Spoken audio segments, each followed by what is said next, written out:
কারবালায় সেই হোসেনকে শহীদ করা হলো যিনি জান্নাতি যুবকদের সর্দার। কারবালায় সেই হোসেনকে শহীদ করা হলো যার জন্য নবীজি নিজের সিজদা লম্বা করে দিয়েছেন। কারবালায় সেই হোসেনকে এজিদি বাহিনী শহীদ করে দিল যার জন্য নবী করিম সাল্লাল্লাহু আলাইহি ওয়াসাল্লাম খুতবারত অবস্থায় মিম্বর থেকে খুতবা বন্ধ করে নিজে মিম্বর থেকে নেমে ইমাম হোসেনকে কোলে নিয়ে আবার খুতবা দিয়েছেন। কারবালার সেই হোসেনকে শহীদ করা হয়েছে যাকে স্বয়ং নবীজি দুনিয়ার মধ্যে নিজের সুগন্ধি ফুল বলে ঘোষণা দিয়েছেন।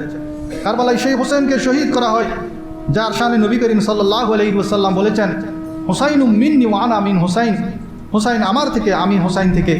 কারবালায় সেই হোসেনকে শহীদ করা হলো যিনি মা ফাতেমা এবং হযরত আলী রাদিয়াল্লাহু তাআলা আনহুর কলিজার টুকরা ছিলেন, নবীজির চোখের মণি ছিলেন।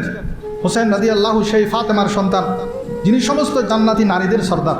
কিয়ামতের ময়দানে সমস্ত নবীরা নফসি নফসি করবেন, সকলে আদম আলাইহিস সালামের কাছে যাবেন, আদম আলাইহিস সালাম নূহ আলাইহিস সালামের কাছে পাঠাবেন, এভাবে যেতে যেতে আমার নবীর কাছে আসবেন সুপারিশের জন্য। সেই কিয়ামতের কঠিন দিনে যেদিন বড় বড় জলিলুল কদর নবীরা পর্যন্ত অপারগতা প্রকাশ করবেন, সবাই ইয়ানফসি করবে, সেই সময় ফাতেমাতুজ জহরা জান্নাতের নারীদের সর্দার হযরত ফাতেমা রাদিয়াল্লাহু তাআলা আনহা নিজের কবর থেকে যখন উঠবেন 70,000 হুর দিয়ে ওনাকে প্রটোকল দিয়ে আল্লাহ তাআলা ফেরেশতার মাধ্যমে ঘোষণা দেবেন, হে হাসরের ময়দানের বাসীরা, তোমরা তোমাদের দৃষ্টিকে অবনত রাখো, শুধু অবনত নয় তোমাদের সবার চোখ বন্ধ করে ফেলো। ফাতেমা রাদিয়াল্লাহু তাআলা আনহার সম্মানে আল্লাহ রাব্বুল আলামিন সেদিন কিয়ামতের ময়দানে সমস্ত কিয়ামতবাসীকে চোখ বন্ধ করতে বলবেন এবং বিজলির মতো 70,000 হুরের প্রটোকলের মধ্যে বেষ্টনীর মধ্যে হযরত ফাতেমা রাদিয়াল্লাহু তাআলা আনহা পুলসিরাত পার হয়ে জান্নাতে চলে যাবেন। সবাই বলেন সুবহানাল্লাহ। সেই ফাতেমার কলিজার টুকরা ইমাম হোসেন রাদিয়াল্লাহু তাআলা আনহুকে নির্মমভাবে শহীদ করা হয়েছে। হোসেন সেই ফাতেমার কলিজার টুকরা, যাকে কষ্ট দেওয়া মানে আমার নবী বলছেন সে আমাকে কষ্ট দিল। হোসেন সেই ফাতেমার চোখের মণি যার ঘরে স্বয়ং রাসূলুল্লাহ সাল্লাল্লাহু আলাইহি ওয়াসাল্লাম প্রতিদিন সকাল সন্ধ্যায় গিয়ে সালাম দিতেন এবং বরকতের দোয়া করতেন। হোসেন সেই ফাতেমার সন্তান যার বিয়ে এবং মর্যাদার সুসংবাদ নিয়ে স্বয়ং আল্লাহর পক্ষ থেকে জিব্রাইল ফেরেশতা এসেছেন। সবাই বলেন সুবহানাল্লাহ। আমাদের বিয়ে তো জমিনের মধ্যে হয়, কিন্তু দুনিয়ার জমিনে এমন একজনের বিয়ে আসমানের মধ্যে হয়েছেন, তিনি হলেন ফাতেমা এবং আলী রাদিয়াল্লাহু তাআলা আনহু। হযরত হোসেন সে আলীর সন্তান যিনি আসাদুল্লাহ এবং ইসলামের বিজয়ের প্রতীক। হযরত হোসেন সে আলীর কলিজার টুকরা যিনি রাসূলুল্লাহ সাল্লাল্লাহু আলাইহি ওয়াসাল্লামের জ্ঞানের শহরের একমাত্র দরজা।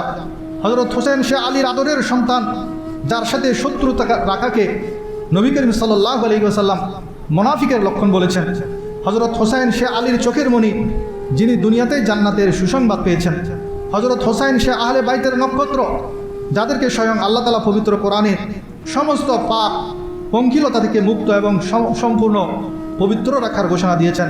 হোসেন সে আহলে বাইতের কাণ্ডারি যাদেরকে আল্লাহ রাসূল সাল্লাল্লাহু আলাইহি ওয়াসাল্লাম উম্মতের জন্য নূহের কিস্তির সাথে তুলনা করেছেন, যাদের আঁকড়ে ধরলে, যে নৌকাতে চড়লে মুক্তি নিশ্চিত।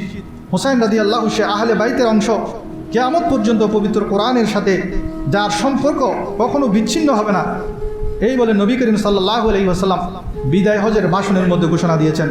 হোসেন রাদিয়াল্লাহু সে আহলে বাইতের প্রদীপ, যাদের প্রতি সালাম এবং দরুদ পড়া ছাড়া উম্মতের নামাজ কবুল হয় না। হোসেন সে আহলে বাইতের জান, যার সাথে যুদ্ধ করাকে স্বয়ং রাসূলুল্লাহ সাল্লাল্লাহু আলাইহি ওয়াসাল্লাম নিজের সাথে যুদ্ধ করার শামিল বলে ঘোষণা করেছেন।